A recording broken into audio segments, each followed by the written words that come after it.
안녕하세요. IT의 진심인 남자 디노입니다. 오늘은 테크 유튜버들조차 안 쓰는 아이폰 14 플러스 실사용 분석 리뷰를 자세히 말씀드릴까 합니다. 개인적으로 저는 14 플러스보다는 14가 더 안 팔릴 거라 생각을 했는데 제 예상과는 반대로 제가 14 시리즈 사용자층을 조사해보니 100명 중에 70%는 14 프로를 구매하였고 단 2%만이 14 플러스를 구매하였더라고요. 이거는 상당히 충격적인 결과인데 그만큼 사는 사람이 너무나 없는 모델인 것 같지만 그래도 나름 제가 리뷰어다 보니 자세히 다 말씀드리겠습니다.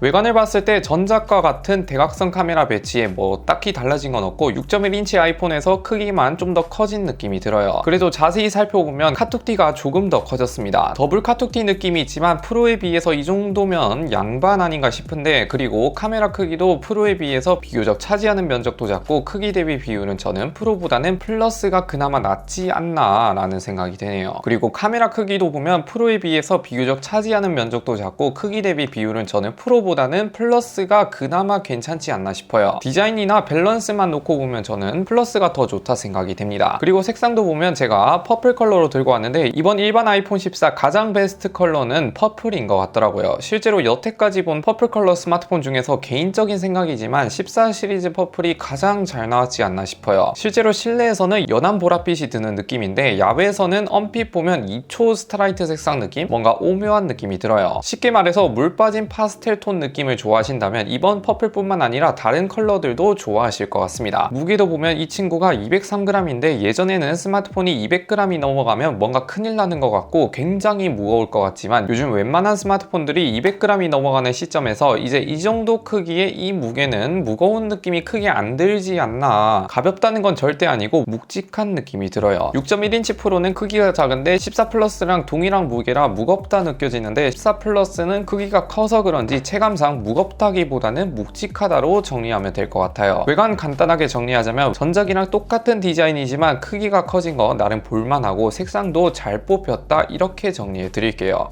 디스플레이도 보면 6.7인치 대화면 디스플레이에 사실 이게 끝이긴 한데 진짜 전작과 똑같은 디스플레이를 들고 온 것 같아요. 최대 일반 밝기는 800니트, 피크 밝기는 1200니트까지 올라가는데 이런 걸 다 떠나서 일반 모델 플러스 자체가 거의 6년 만에 돌아왔다 보니 예전에 8 플러스를 쓰는 느낌이 좀 들더라고요. 그래서 영상 매체를 자주 보시는 분들, 특히 유튜브나 넷플릭스를 볼 때 큼직한 화면이 보기 좋더라고요. 화면이 큰 것뿐만 아니라 한눈에 볼 수 있는 정보량이 6.1인치 아이폰보다 조금 더 큰 게 유튜브만 봐도 14 플러스 쪽이 조금 더 볼 수 있는 정보가 많다고 볼 수 있습니다. 그래서 여러모로 대화면 디스플레이가 안 좋다는 느낌은 거의 없지 않나. 유일하게 안 좋은 점은 지하철을 탈 때 아무래도 화면이 크다 보니 서 있으신 분들이나 옆 사람이랑 같이 볼 수 있다는 거 외에는 딱히 없는 것 같아요. 화면은 언제나 거거익선인 것 같습니다. 그래도 아쉬운 점은 이 가격대에 120Hz를 여전히 넣어주지 않는다는 게 상당히 아쉬운 요소죠. 갤럭시는 모든 플래그십 120Hz 뿐만 아니라 중저가에도 90Hz를 넣는 모습을 많이 보여주지만 애플은 넣어줄 생각이 거의 없는 것 같습니다. 그리고 금나누기 일종으로 프로에만 AOD가 들어가지만 일반 14에는 AOD를 지원하지 않아요. 쉽게 보면 프로에는 신기한 기능이 많이 들어갔지만 여전히 14에는 없다 이렇게 보면 될 것 같습니다. 그러다 보니 화면이 크다 이런 걸 제외하면 큰 메리트가 없지 않나 싶어요.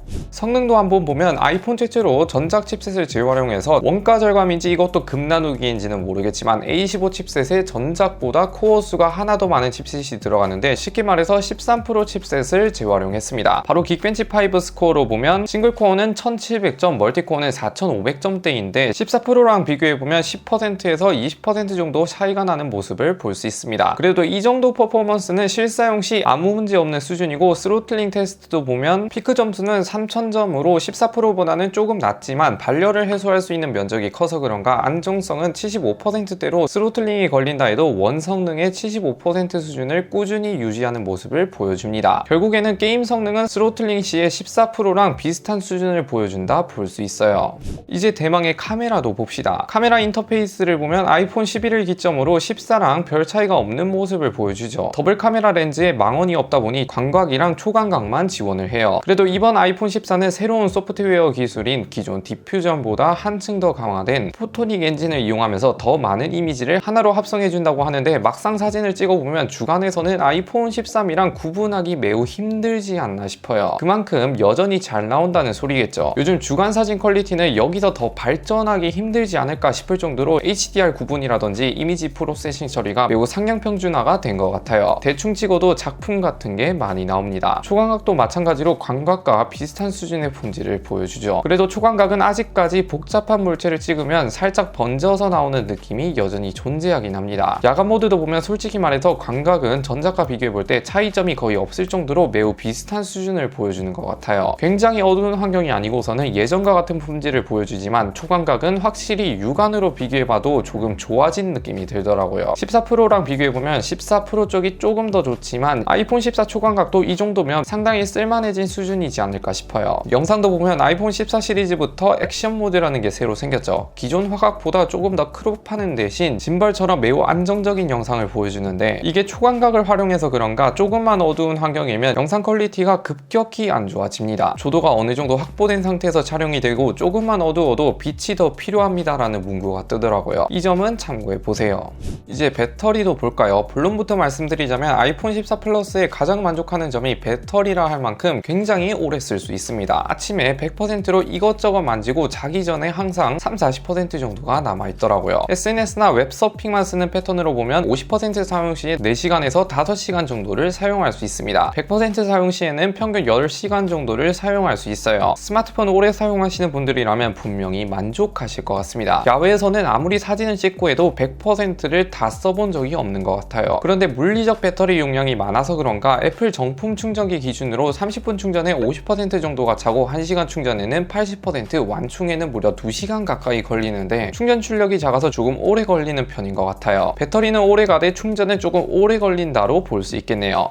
마지막으로 내장 스피커도 보면 확실히 크기가 커져서 그런가 스피커 모듈 사이즈도 넉넉하게 확보를 해놨는지 음질은 상당히 좋은 수준을 들려줬습니다. 6.1인치 아이폰과 비교해봐도 출력이라든지 음질 면에서 조금 더 좋다 이런 느낌이 들더라고요.